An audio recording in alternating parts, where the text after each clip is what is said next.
This Wednesday night, we are now joined by our special correspondent, James Brooks of the Juneau Empire, for an update from the Capitol. Welcome in, James. New charges have been filed in the murder of 16-year-old David Grunwald. Good evening, I'm Maria Athens.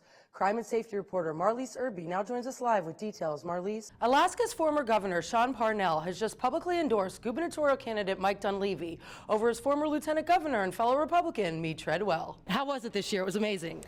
We had a packed house, of course, which is good to see, but it was an opportunity to, I think, identify and highlight some of the successes that we have seen. Now it's time to check in with Jake Siegel for a look at sports. And Jake, week 6 of prep football just 4 days away, and a big rivalry game set for this weekend between East and Bartlett. Tell me more. We're here with Kara Moriarty at this year's AOGA conference. This has been a great one. We've had a great year, Alaska. Earlier today, the Alaska World Affairs Council featured our very own political correspondent, Tarha Bazgar of Pakistan, who detailed her work at Sama TV and her beautiful culture. Governor Walker, what was the significance of signing Senate Bill 45 into law today? Well, it's significant because it helps the home builders. A Stay Strong Lisa rally, thanks for standing with Alaskans, was held yesterday morning in downtown Anchorage. Greetings from Washington, D.C. U.S. Secretary of Energy nominee Rick Perry appeared before the U.S. Senate committee. On this year's 4th of July, we're now joined by our new international intern from Pakistan. Welcome to your Alaska Link. We're so grateful to have you. State Representative Chris Birch of Anchorage sat down with us and discussed his campaign run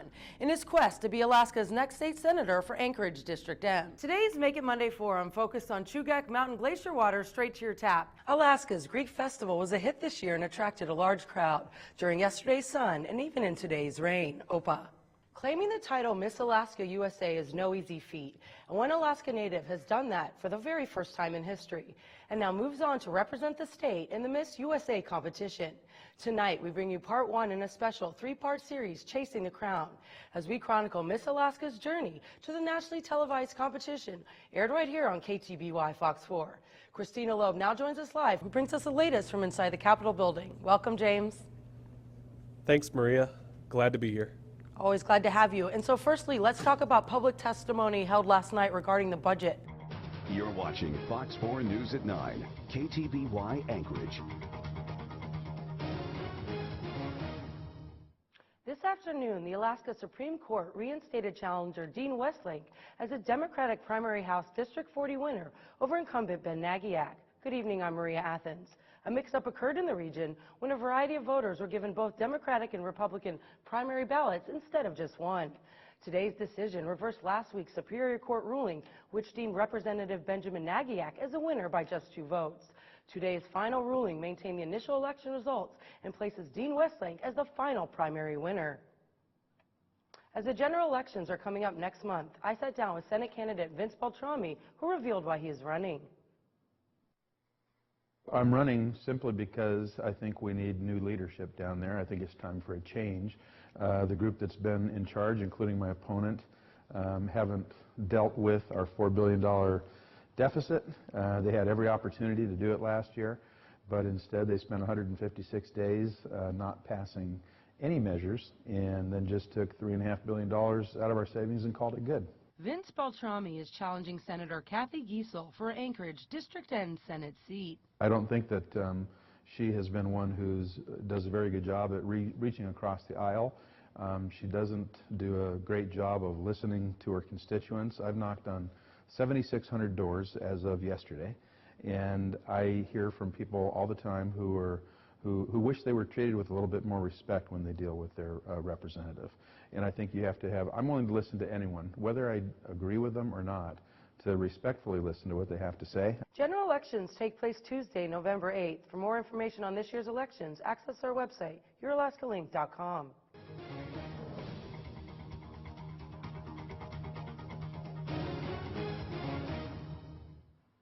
57-year-old Joseph Pineda died in a head-on crash, according to Anchorage police. On Tuesday afternoon, just before 5 p.m., APD says Pineda was driving a Mercedes SUV southbound on Elmore Road when he tried to turn westbound onto Dowling Road, but instead drove into oncoming traffic.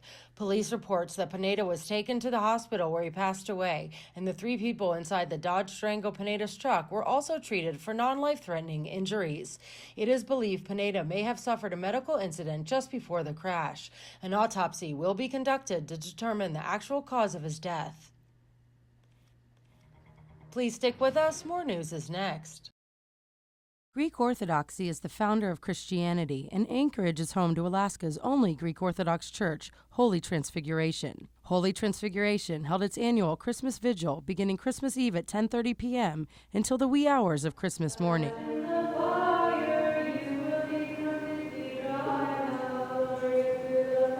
The Greek Orthodox Church holds a very diverse congregation, and services are recited in Greek, Arabic, Armenian, Romanian, Ukrainian, French, and English. Tonight we are celebrating the Nativity of Christ.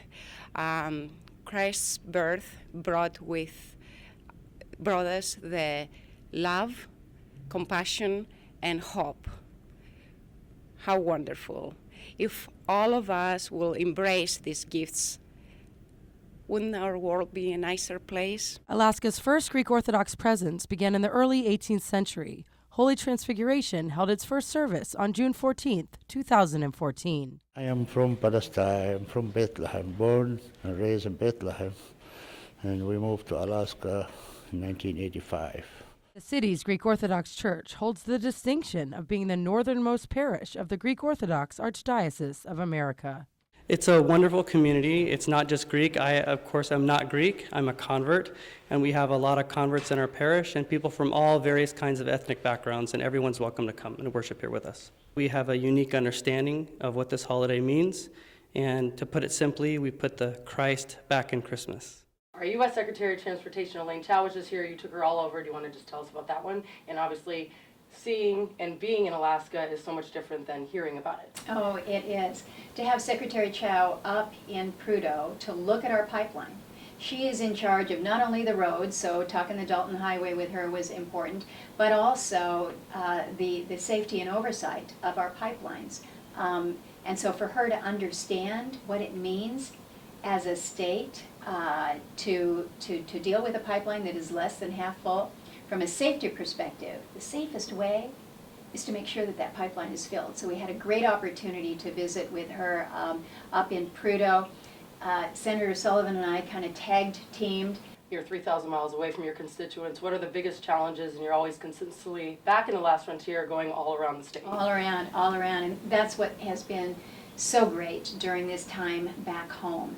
You feel like you can just drink the air and the clarity of thought when you're talking to people. Going back to the nation's capital, what are your focal points? Well, first and foremost, again, right out of the gate, we will be focused on health care and what we can do to, again, stabilize the market in the short term and work on reducing long-term health care costs. And to provide for greater access for Alaskans and Americans. So healthcare, obviously. We have an energy bill that is teed up and ready to go. The majority leader could schedule it on the floor that first week, and that would sure make me happy because it's good legislation. It's bipartisan legislation. We passed this last year through the Senate with 85 votes coming out of the United States Senate. Almost unprecedented at this time when people are all talking about gridlock, but we're poised to go with that. We will also be working on appropriations bills. We have got to get through the appropriations process. It's an exciting time for the Anchorage Police Department as its newest academy just graduated. And for that, we're now joined by Anchorage Mayor Ethan Berkowitz, who spearheads it all. Welcome in and congratulations. Thank you very much. It's a great time for the department. I mean, there are 429 officers. We got a new academy starting June 18th, which should add another 20 officers. And so we'll be bigger than we've ever been before. When are they set to graduate? Those folks take about 6 months to graduate and then another few months of field training. But we're going to see an immediate addition of about 30 officers hitting the street. They'll be going through field training and eventually they'll be riding solo. You've done a great job enlarging the Anchorage Police Department, and now is the strategy going to change now that you have more so they aren't spread so thin across the municipality? Well, I think what's happening is the department is able to do things in a more proactive way. You're going to see more preventative activities instead of just being responsive. You're going to see more specialized departments being able to do things. We stood up an investigative investigative support unit. Those guys go out and pretty much every day they pick up 1 or 2 bad guys, and it has the effect of making Anchorage much safer over the long term. But you're going to see more officers on patrol. You're going to see more officers walking a beat, which we haven't been able to do for a long while. And I think the next phase of what's going to happen with the police department is we're looking to build up the non-sworn portion of the department, make sure that there are more dispatchers, more people behind the scenes that are doing the support that's necessary. How do you attract recruits? Is it statewide, national? Well, I mean, one of the best ways to attract recruits is to make sure you have a department where morale is high. Morale is high, and the best recruiters we have are the officers who are on duty today, and they've been doing a phenomenal job.